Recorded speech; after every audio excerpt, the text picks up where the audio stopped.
Well, it looks like there's some more stuff popping up about writing on the Twitter twatters.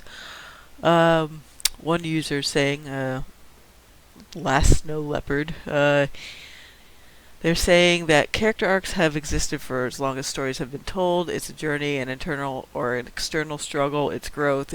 It's an end to what was started. The reason arcs happen in storytelling is simple. Without them, your story is uninteresting. And then what do you make of the flat arc characters?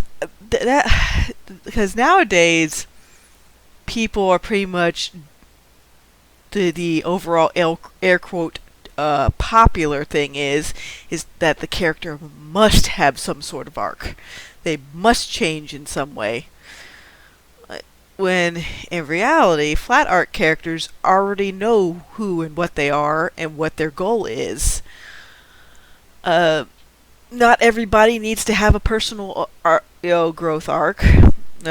Like I was doing in the replies with Uplift Protocol, the only character that's really gonna, well, the only one of the major characters that's gonna have a negative to positive growth is Anna. Everybody else is pretty much where they're gonna be at character arc wise in terms of like internal struggle or things like that. Yeah, there is external struggles, but it doesn't have to fundamentally, like the external factor doesn't have to fundamentally change your character. Like the simple thing I have for the Piper is he's an atoner. He wants to make up for the fact that he let the other scholar become the physical embodiment of unity, and as unity absorbs more people, it becomes bigger, bigger, bigger. It feeds off souls and other things to get more and more, propulsion. It's like keep going, and now it's just this big, massive entity that's just moving about, trying to find that one universe that is the cherry on top, which is the Edenverse. That's the reason why so many other universes, like kind of like the one Drazi ship when Sheridan and crew were facing off against the Vorlons and Shadows that took the hit that would have KO'd the flagship with Sheridan and everybody else aboard.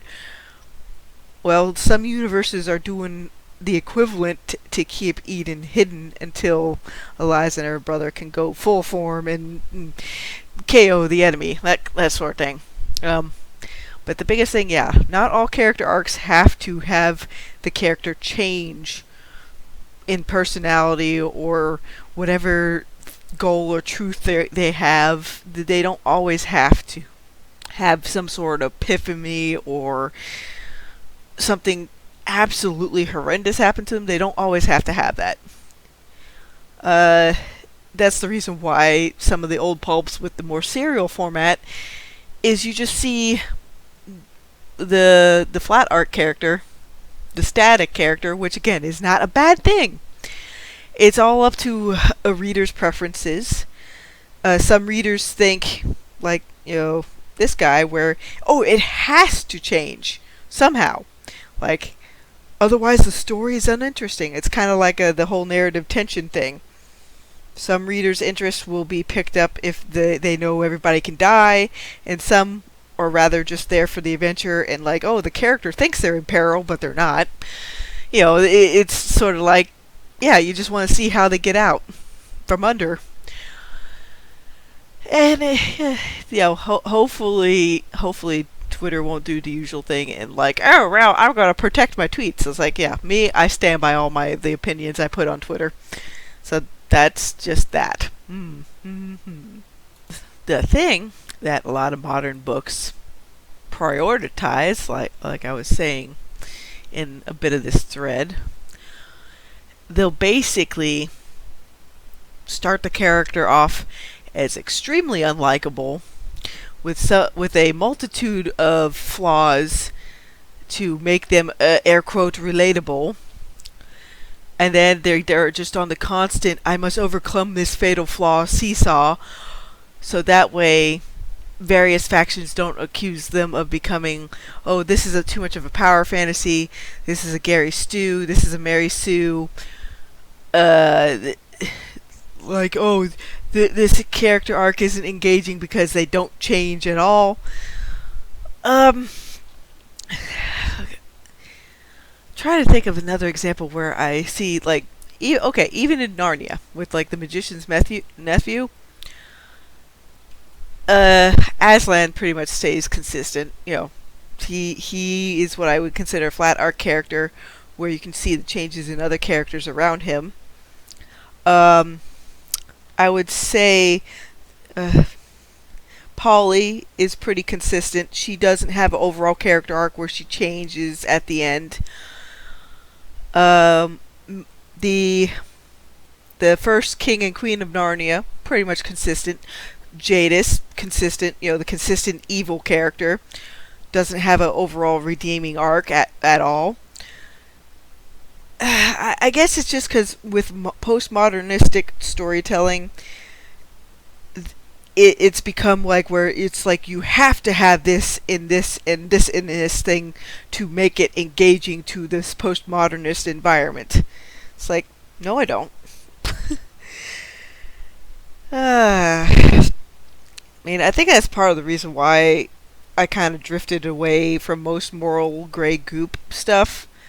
Just because it's like everybody wanted to jump on that bandwagon to where it's like, oh, we have to humanize the protagonist and show their pimples and warts everywhere.